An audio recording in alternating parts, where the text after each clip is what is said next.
instead of emotional ones. You know, when you lead with an emotional space, you end up in a distressed place. That's pretty good. That's pretty good. Sorry, sir. Okay. Okay, you can go now. Okay, you can go now. Okay, you can go. Go. This is the leading responsibility that you have. You know what they said about the richest man in the Bible? What? I don't know. You seek wisdom. That's what you seek. Just a joke. I just said that. You gotta start with your anecdote first. Anecdote? Story. Anecdote? Anecdote.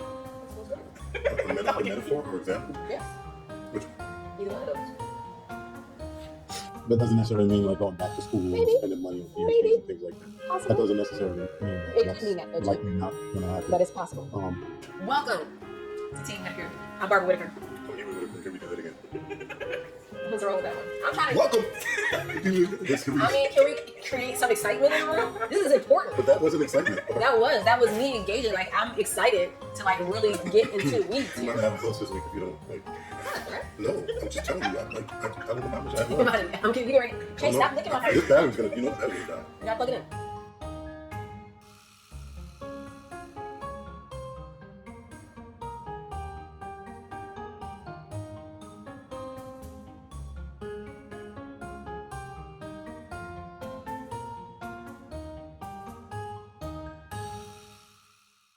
Welcome back to the next episode of Team Whittaker. I'm Barbara Whittaker. I'm Huey Whittaker. Listen, last episode we gave you the very quick teaser of our formulated model on building wealth called Legacy with 2 Y's. This week we are going to start to delve in to the first letter, which is L. That stands for learn in our acronym here, but it also includes education and mindset. So we're gonna talk about. Let's get into it. Well, learn in general has to include those things anyway. So it's learn. In legacy, we're gonna stop. I feel like we need to stop saying legacy with a Y. It's legacy. You're gonna start saying legacy. You're gonna see double Y and just like get used to it and understand what it means. We just gotta educate ourselves, which is why we're on this L first. So learning and educating and mindset all work together. And if you think about a couple of examples that are very familiar out there in the ethos, one is you have an ant that is walking around anywhere on a wall. And you draw a circle essentially with the pencil around the ant. The ant is now limited to the circle in terms of where that ant can travel. The ant will not cross the circle created by the pencil. Essentially, our mindset will limit us to whatever it is that we've been conditioned to keep us in a place.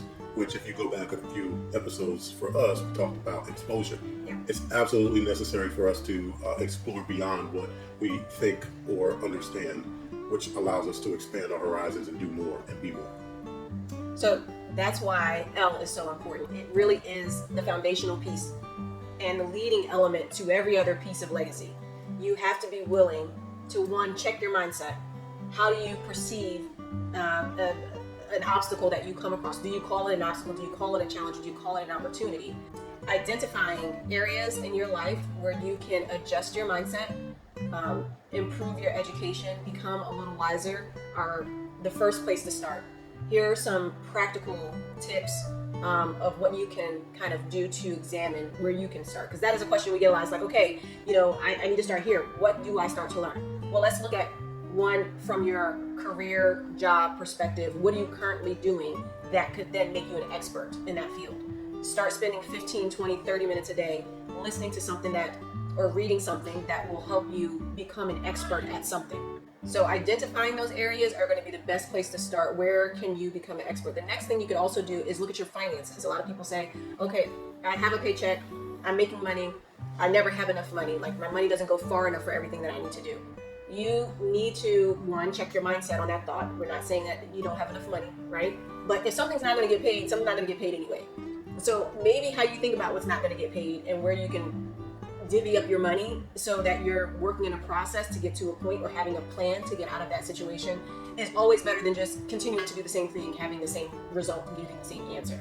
So those are two practical things in the learn/mindset portion of legacy on where you can start.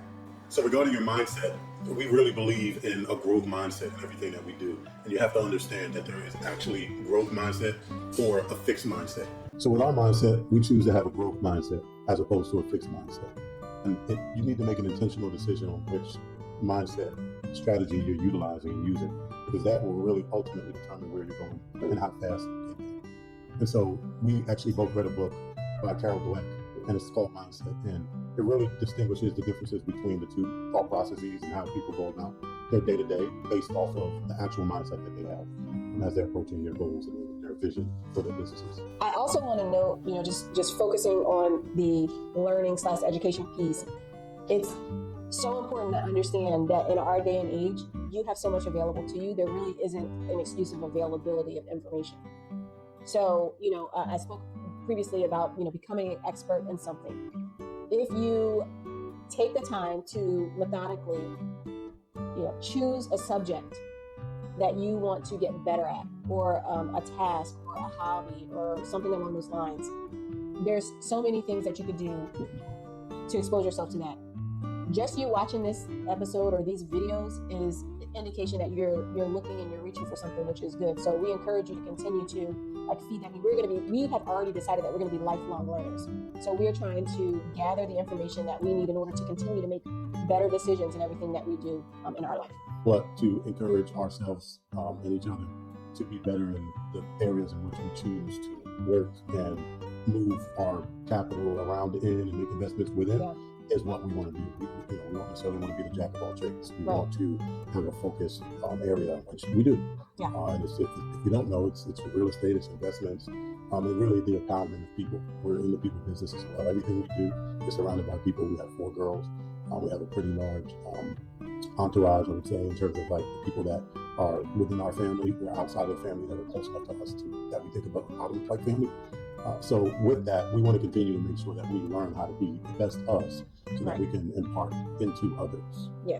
One thing to add is building a routine or process. I do think that's important for you to have a roadmap and for you to have a routine built around whatever habits that you need to continue to do to get to the place that you need to be. One thing that we try to implement with our children, and we don't know how good it's been, but they hear about it, is making their bed in the morning. So in order to get on a winning streak, you have to win 1 in a row. And so the 1 in a row daily it can be making your bed in the morning, and you get a quick win, some self-gratification, feel good about it, it's done, you did it, you accomplished something, and it can help start your day. And there's several videos that talk about that. There's a military colonel, I believe, that did an address to a graduating class that talked about it. Like I believe in it. I do believe in that.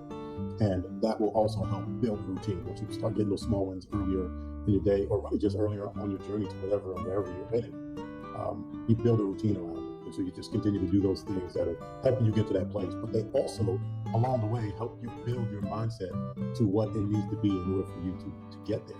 Because it's not all going to be fun. It's not going to be easy. It's going to take work, and it's going to be trying. But if you have the right mindset, you continue to move along the path to that place. So to recap, here's some practical tips on where you can start to address the L in legacy, learn, educate, mindset. First thing is you want to check your mindset. You want to go from a fixed mindset to a growth mindset. How you perceive your situation, where you currently are in your life, and the trajectory of where you could go. Those are all things that you can start changing how you think about things. You stop saying you never have any money. Stop saying that you're always broke. Those are small changes that you can start making today. Next is routine. So building a routine around your everyday habits to get you to your ultimate achievement is necessary. You got to start with small wins either in the morning or at some point during your day. We talk about making your bed in the mornings. We talk about that to our kids. We still continue to talk about that to our kids. And at the end of the day, it's a great habit to have. You get small wins. You have a level of achievement early on, self-gratification, and you can build on that. So you can build a routine around whatever it is that you want to accomplish, so that it can get you there and keep your mindset at a high energy pace level. So first you have mindset, then you have routine. The next thing is to commit to daily learning. 10 to 15 minutes a day, learning a new skill, a new task, a new hobby, something that you've not been exposed to previously. Commit to doing that on a daily basis. Audiobooks, reading a book, spending time, just promoting more wisdom in your life in certain areas. And lastly, just get ready for failure. Some of the most successful people will tell you that they learn their most important lessons through their failures. And that's the part of learning that you need to continue and learn and make sure you absorb. When you fail big, you are winning big as well. There's a quote that I've shared a couple times, and it says, "You either win or you learn." Right. So it's not about losing. It's not about failing. You just have to learn what not to do next time, or where the sweet spots are. So get ready for failure and get ready to learn through it. So drop your notes in the comments. We want to hear about what you're going to start with. We look forward to engaging. We need more engagement. And until next episode, start strong, grow bold, be fruitful. Until next time. I think that's it already.